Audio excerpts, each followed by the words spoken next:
Welcome to Real Chat with Kat, the podcast that's all about real conversations for real transformation. I'm your host, Kat Pulcinelli, professional speaker, MC, and best-selling international author. Here, we tackle the tough stuff, the mud that we all have found ourselves in. We talk about the pivots, the challenges, and the victories that shape our lives and our businesses. From overcoming trauma and finding your voice to navigating life's unexpected twists, we get raw, honest, and open. You'll hear from inspiring guests who share their stories of resilience, healing, and growth. Whether it's breaking through emotional abuse, embracing self-worth, or thriving in entrepreneurship, you'll find connection, empowerment, and the tools to keep you moving forward. So grab your favorite drink, settle in, and get ready for stories that hit home and conversations that make a difference. Let's get real together. Hello, everyone, and thank you so much for joining me today on this episode of Real Chat with Kat. I'm so excited to have you here with me today. I have such an awesome guest. I am so excited to have her here. We've connected several times offline, and now I get the chance to finally have her on the podcast. So, Fru, thank you so much for being a part of the podcast today. Thank you so much, Kat. I'm really happy to be here, and I'm excited for our conversation. Yes, it's always been a pleasure. Too. So this will be the same. Now we just have to remember to stay in the time constraints. We were already talking about this offline. We're like, we can talk forever. So Fru, as we move forward, then I'm going to let you do everyone the favor and introduce yourself. So tell us who you are, what it is that you do, and what got you into your space. Thank you for this question. And it's a big one. So my name is Fru Pinter. I'm somewhere in my 30s. I'm a female entrepreneur. And I'm having a very multifaceted life. So first of all, I'm a designer. I'm a brand designer, helping people figure out their space in the space. So figure out what they do, what they deliver, dig really deep why they do what they do. So a lot of strategy. And then I help them design awesome visuals to back that and to attract their ideal clients. So I'm very passionate helping people who do what they are passionate about, yet again. And I said this word twice because I am led by my other passion as well. So next to design, I'm a freediving athlete and an instructor. So I'm a lot in water. And the third leg is kind of the combination of these two. So at some point I said I wanted to make the things that I wish existed. And I started my own activewear brand for freedivers and water people. So basically that's where freediving and being in the water and my design background comes together with my passion for sustainability. So as confusing as it sounds, the three legs are creativity, freediving, and a mixture of the two. I love it. I think that's actually perfectly laid out. And by the way, we will be having her information in the show notes so that you guys can check out her website because her free dive stuff is so cute. And I was fascinated by this as well because, I feel like brand strategy and freediving can go together as well when you think about the mental clarity that you need to be able to focus on what you are wanting to do moving forward. And I know that freediving, that's a lot on the body, but that's a lot mentally when it comes to focus or just being able to let go. And I feel like when you're thinking about doing your brand, you also kind of need to learn to let go. Or at least I know I did when I was making my brand. Instead of thinking about it so much, instead of making it so logical, instead of focusing on but what would this person think? And what were these people think? And what will they understand here? Being able to take a breath and be in a creative space of understanding what I feel like pronounces me and my brand and what I want other people to see was really different and actually a little hard for me to do when it came to creating my brand because I have a very logical, systematic background and having to, feel into that a little bit was a new challenge, we'll say. So when you're working with somebody then in their brand design and stuff like that, how do you kind of take them through that journey? What do you feel like is helpful, especially if somebody like you is very like multi-passionate, multifaceted, and is trying to figure out how to kind of narrow it down?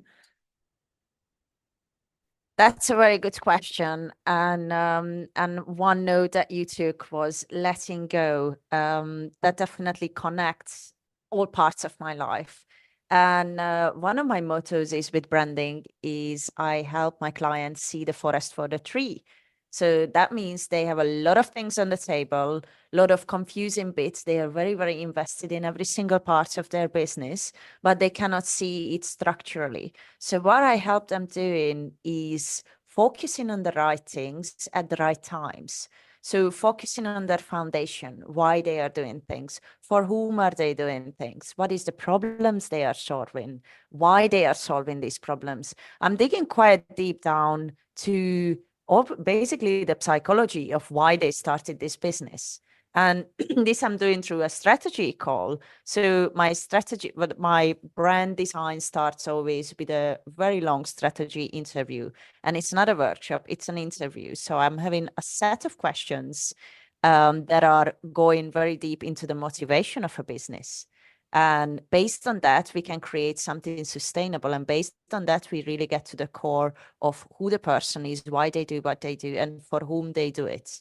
And to match that with visuals is much easier than, let's say, to come up with visuals and try to justify it with like, oh, Gen Z or Gen X likes purple. No, it has a much, much more deeply rooted core. And these businesses also thrive later because we actually found the sustainable foundation of why they are doing stuff. So I'm very, very happy about this process. It's quite odd. It's not a workshop. I'm not presenting static findings in a presentation. No, the aha moments are happening throughout this interview, and I'm giving space for that, and I'm giving space for this personal evolution as a business owner as well, going onwards with their brand. So that's what sets me apart from other processes on the market. And yeah, how does that relate to freediving? Yes, letting go, structuring, filtering out the noise, and really diving deep, pun intended, into yourself and what motivates you and why you are doing what you are doing. And you said something that I feel like a lot of people need to hear again, which was when you make the time and the space to focus on this deeply for what the meaning is and the passion is and the reason behind why you are doing what you're doing so that you can use that in your brand to amplify, you then get to continue to use that. I have seen a lot of people that are constantly updating some of their stuff or they're changing things because, maybe they made a quick decision in the moment just because they wanted to get something up, when I've heard the opposite, which is promote yourself and then work on your brand so that you are building something that really aligns with you. That way you're not confusing people because like 1 minute you have this and then you have this logo or this brand color and then 6 months later you're doing this. So I find that really interesting in the branding world. And I'm sure you've heard this, right? Most people that come in that are very new are like, but I have to have the brand now. But until you really understand your passion and your meaning behind it, sometimes it's almost better to just start connecting, get yourself out there, and then work on that as you kind of start to check mark off certain things that really align with you and you start learning to let go of the other things that you're like, I could, but maybe I should just set that to the side. Do you feel like that's true as well? Absolutely. And you really pointed out something important and something that we brand designers keep saying, niche, niche, niche, niche. And that's very scary if you're just looking at it from this way, niche, find your specific people. But when you start a business and let's say you have one set of skills, first, how you would like to market yourself, it's coming almost intuitively, immediately to everybody. Oh yeah, whoever can use my help. But that becomes very vague. And then you basically spread yourself thin. You are serving too many people. You are serving too many markets. Then you go on Canva or Pinterest or whatever. Then you are also swayed very easily by all the visuals that a certain type of people may like.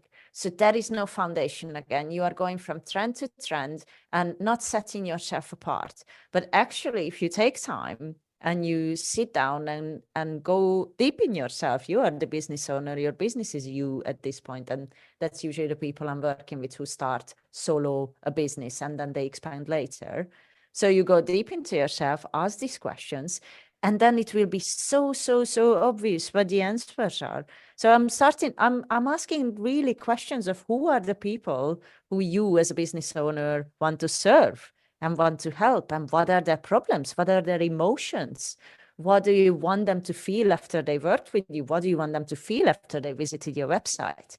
And then it becomes very, very clear what the answers are. And this filtering process is happening throughout this conversation. So we are going usually from, I want to help everyone. We all want to help everyone.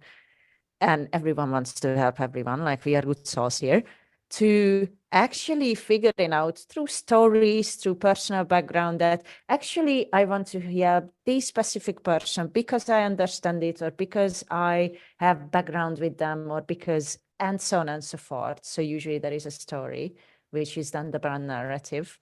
And then it's clear. And then they have this moment of content, clarity of, okay, I don't need to talk to everybody because I don't know how to talk to everybody, but I know how to talk to this specific person because perhaps they have been a player in my life who I wanted to help. And now I can through my product, my business, my service.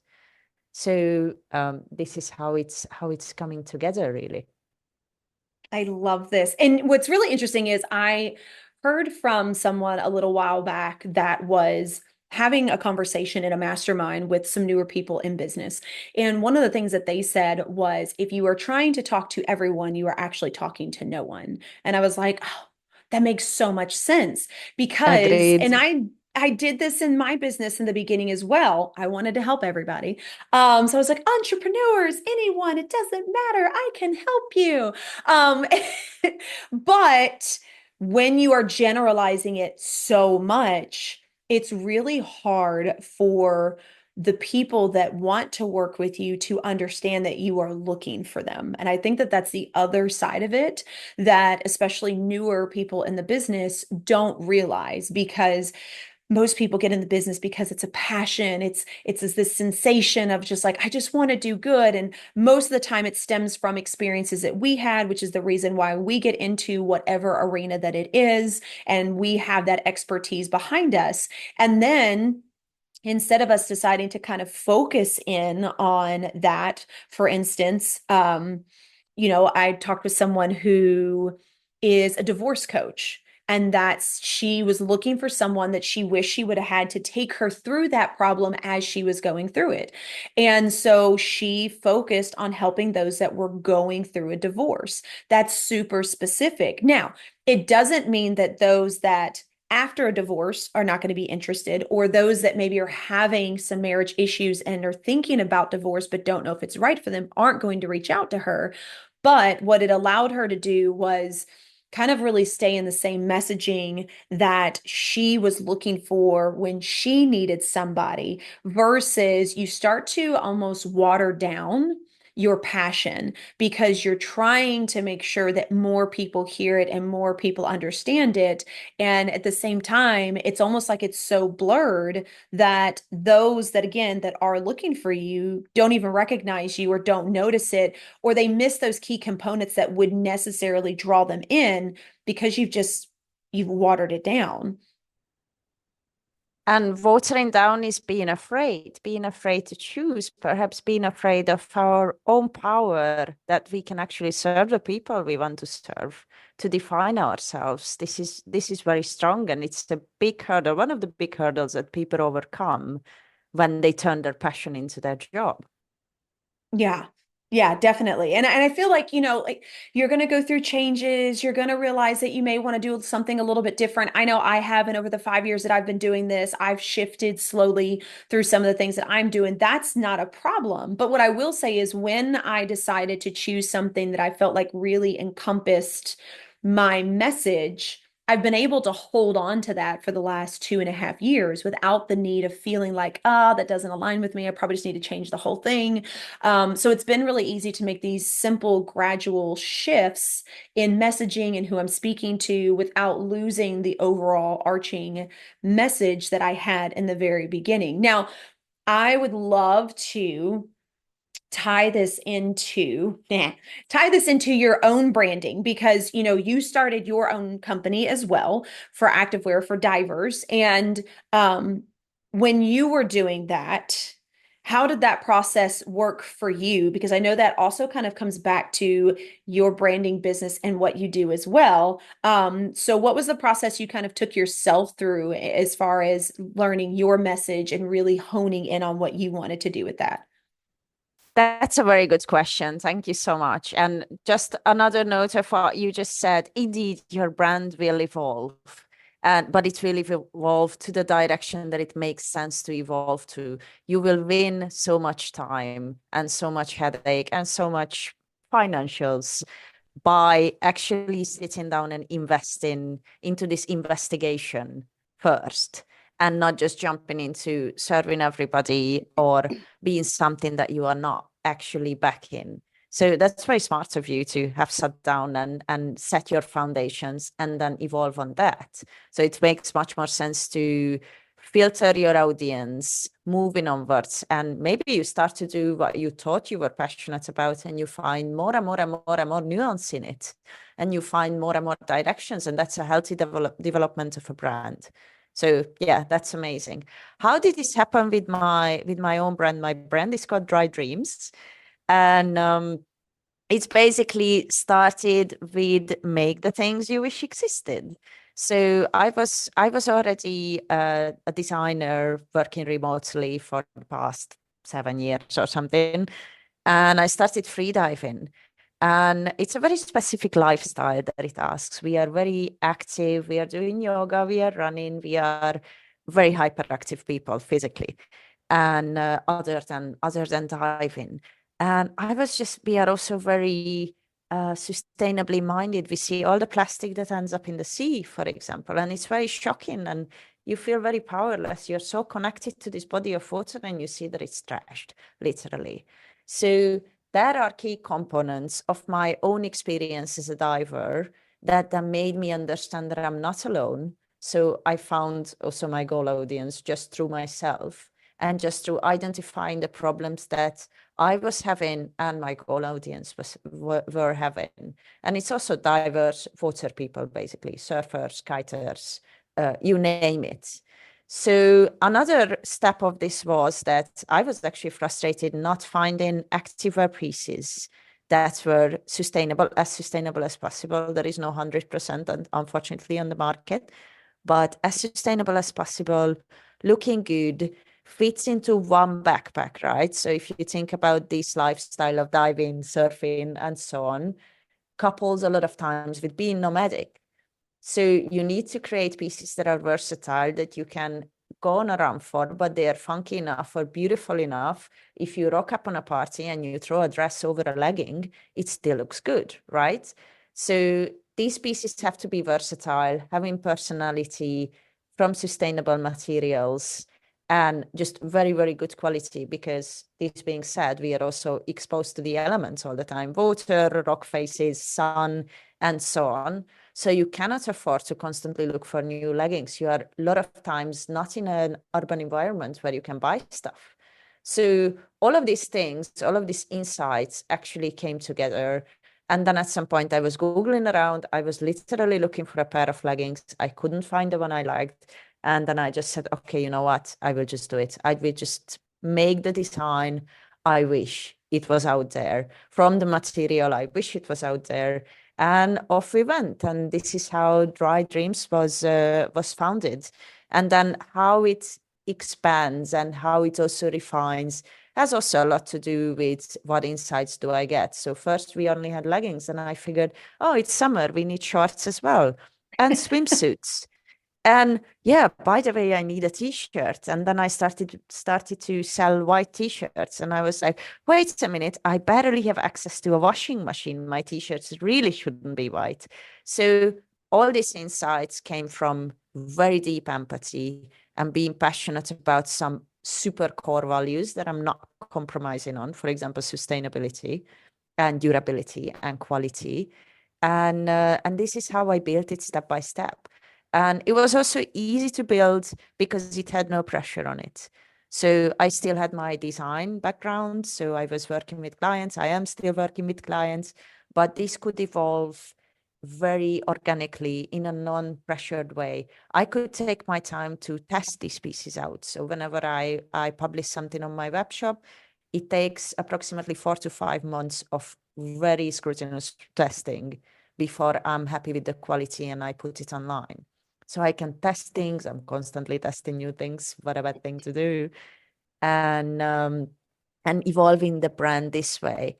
And as the brand grew, and I'm having quite some sales at the moment, I'm really, really happy about it. Feedback is coming in. So now I'm in a fortunate position that I get feedback from my clients. I hear their problems. I hear, oh, this could be better. This could be this could be that.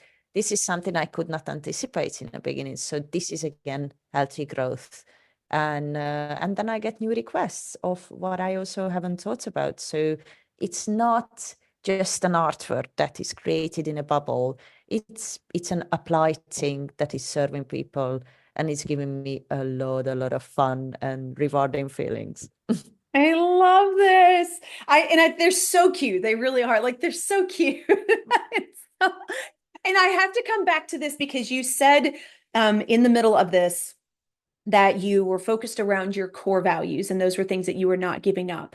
Do you feel like those core values that you use for your swimwear and stuff like that also go over into your branding and the way that you deal with clients, and then how you do your freediving as well? Do you feel like those core values kind of are across the board? Absolutely. So this comes back again of having gone through my own strategy session and setting my own core values and understanding what is important to me as a person. And of course, that is branching off with each and every brand of mine. So in my design practice, the core values translate back indeed. So I'm very much about empathy. So you understand yourself and your clients and your product and your service. But first of all, your clients.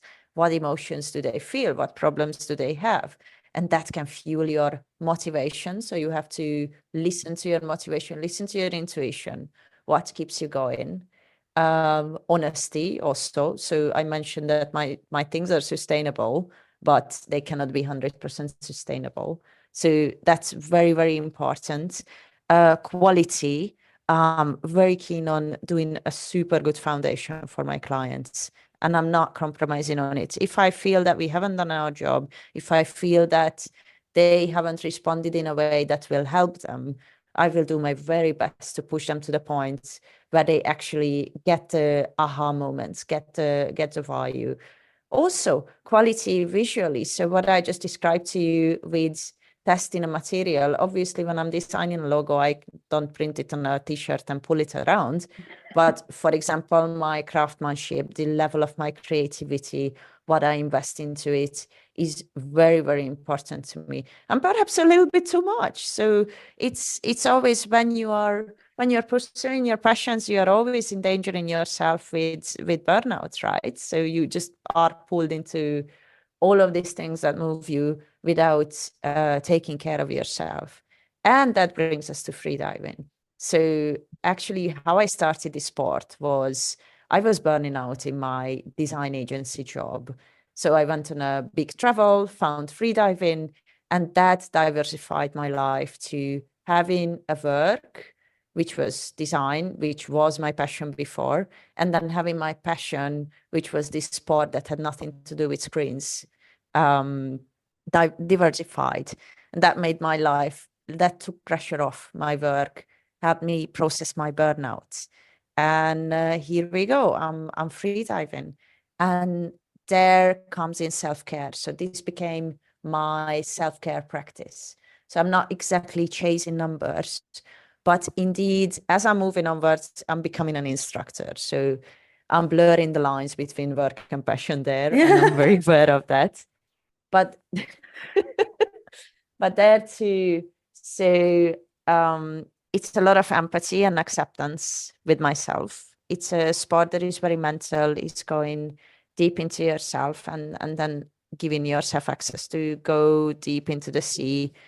It's again also quality over quantity, very much so. Being in tune, being very honest with yourself, and showing up and being there for a practice, and being open to learn, pursue, and invest to various levels to it. So there are overlaps. And actually, just now I published a paper, and I'm giving a talk on Friday for my community of how freediving fosters creativity. So these two, not on the levels of values, but these two have to overlap, right? So I'm doing something stuck to my screen, which is my work, and I'm doing something in the water, which is completely different environment. So you may wonder, okay, how can you live this life, right? And it's a scheduling issue. It's really a scheduling issue of, okay, when can I be creative? When can I be there in the highest quality for my clients? And when can I be there in the highest quality of diving and of my sportsmanship, right? So this sounds like unattainable if you're not smart about it. But I actually went super deep. I read so many neuroscience papers about how creativity is structured in time, and how can I integrate it with my freediving practice. So that's Nice. another complete rabbit hole. And long story short, bottom line and abstract of this paper and of this talk that is upcoming is freediving indeed fosters creativity on many, many, many ways. So yeah, that's just exciting. This is how they actually connect. I love that. But you know what's really interesting too is when you talk about all three of your businesses, the bigger piece and component is understanding your core values as well. And then you have your core values for your businesses, and you have your core value for your free diving, so which is self-care. And so those core values then expand into the values that you have for yourself that are your non-negotiables that then play out in your life. And I think that when you think on that level as well, it's really beautiful because you can encompass all of them, right? Because you have core values for how you deal with your clients that still kind of transfer into how you deal with yourself. And then when you encompass self-care and making space for that as well to help with burnout, then you also are expanding those core values, which inevitably you're going to end up using when working with your clients too. And what's really interesting is I never thought about core values when I first started in business. And, so for anyone that's out here that's listening, if you feel like you're struggling with like, how do I come up with wording, or I don't really know who I want to talk to, be aware of what are your non-negotiables when it comes to working with your clients, when it comes to the type of clients that you want to have and don't want to have, when it comes to your lifestyle. What are your non-negotiables? What are your core values? Because that in turn can help develop not only your brand, not only your passion, but also your free time as well, which then kind of gives you a full view of how you kind of want life to look like, at least at one day, right? Even if it's something you're striving for, you're basing it off of those non-negotiables, which can change, they can shift depending on the season of life that you're in. But I think it's beautiful that you really have encompassed all of those together to make your life very fulfilling for you, the way that it worked best for you. Exactly. And that's very good to say that, yes, when you start a business, you actually craft your present, but you're also crafting your future. So a lot of business owners start their business to have a better future, but actually it's also evolving together with staying true to yourself. And for example, when I started freediving, then obviously my life looked very, very different. And at some point I realized that, okay, I really need to invest into self-care, if I'm to function as a highly functioning creative, right? And I understood that, okay, freediving helps in that, but I need to give it more time. I need to give it more effort. So I started to shift my business. I started to shift the people I'm working with who were, for example, in the right time zones. So I didn't have to work in the morning. So I could go diving or training whatsoever. So this can take so many different forms than you would even expect. So it's good to really be aware, stay true, look at your vision, but also look at your present and bring it together and trust your intuition also of how that could go. So take a moment with yourself. And after all, your life will be your business as well. And if you have a quality life, if you enjoy your life, you will also more likely are able to show up in quality for your clients, whether or not you are a service provider or you are an owner of a product. So that's just so important. And to me, it was also very important that, okay, freediving also has to feed back, has to feed me in a way that it enhances my life quality. So that's just super important to find this. And then it also attracts a like. So you may ask at the moment, okay, but Fru, who are you working with at the moment? What is your niche if you're talking about it so confidently? So, you know, what my niche is actually people who are driven by this same amount of passion I'm investing into my life, people that crafted the dream lifestyle. I mean, I'm living in a warm country. I'm doing constantly whole day. I'm doing the things I like. I mean, okay, it's not, it's not all butterflies and rainbows and so on. I have a very normal life, but I made sure that indeed the core activities that I'm engaged in, I really enjoy. And more people start to come to me who either want this life, and then I help them also mindset wise to, okay, get there, keep believing, keep going for it, or they are already having this life and they need help with their branding, for example. So now I'm working with two clients who are both very much on their way to their ideal life. And I think both will even exceed their own expectations. And that's the most beautiful part. And that's so rewarding for me to see, like, hey, you know what? I'm living better life than I ever imagined. Yes, nice. That's the goal. That keeps me really going. But they both are involved in innovation, and they are super passionate about their product and their service. And this is how they found me. So somehow this clicked, and we are having very nurturing conversations. And I feel I can help them much more than if they were at a different stage of their journey, where they perhaps don't understand yet the value of this proposal that I'm bringing on the table. I think it's beautiful. And I'd love that you touched base on knowing who your niche is, because I think that sometimes we get confused in thinking that niching down means like, I only want to work with women that are between 30 and 45. And it doesn't have to be that super specific, but just like you said, it's certain passions, it's certain core values that align, that you are consistently talking about and showing in the work that you do. And then that messaging and that showing up for yourself is also connecting those people into your world that really align with what you are already doing. And either they want to do that or they're kind of doing it and they're wanting more.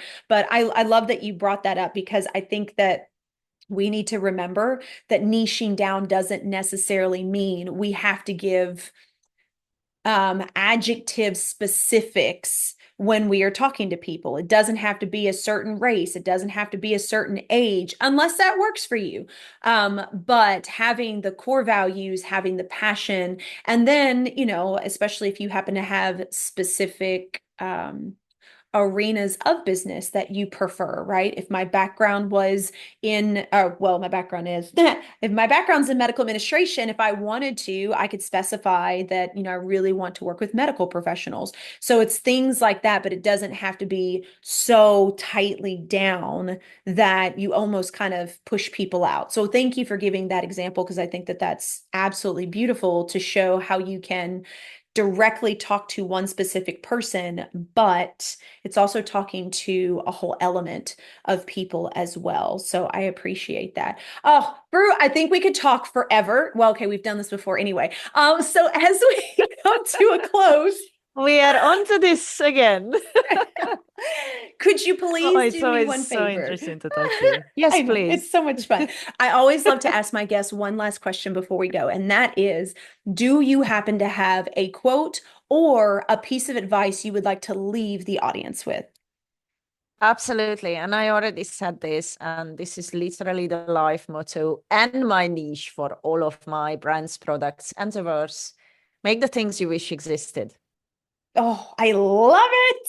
Oh, it's so amazing. Fru, thank you so much. Do me a favor, tell everybody where they can find you, how they can connect with you, how can they be in your world? Super. Thank you so much for asking this. So everybody can find my website where you can see my branding work, which is fru.plus. So FRU.plus. Yeah, it's a weird website. That's my own brand. But you will see my strategy and visual work there. You can find my activewear pieces on drydreams.co. So that's dry dreams written in one.co. And that will be the Instagram handle for this brand as well. So you will see all types of people having fun in nearby water in very, very funky activewear pieces. And my diving profile, which is quite interesting if you're up for quirky stuff, is FruDive on Instagram. So FRUD dive on Instagram. Feel free to drop me a message. I'm always very, very happy to connect with like-minded and maybe not so like-minded people. I'm really looking forward to hearing from you guys. And thank you so much, Kat. This was really, really fun. I'm very happy how honestly, openly, and value-based we can speak. Yes, thank you so much. And of course, we'll have all of that information in the show notes so you can click on it and go directly to her website. Definitely check out her diving Instagram. I got lost in a rabbit hole for like 15 minutes because I was watching all the videos.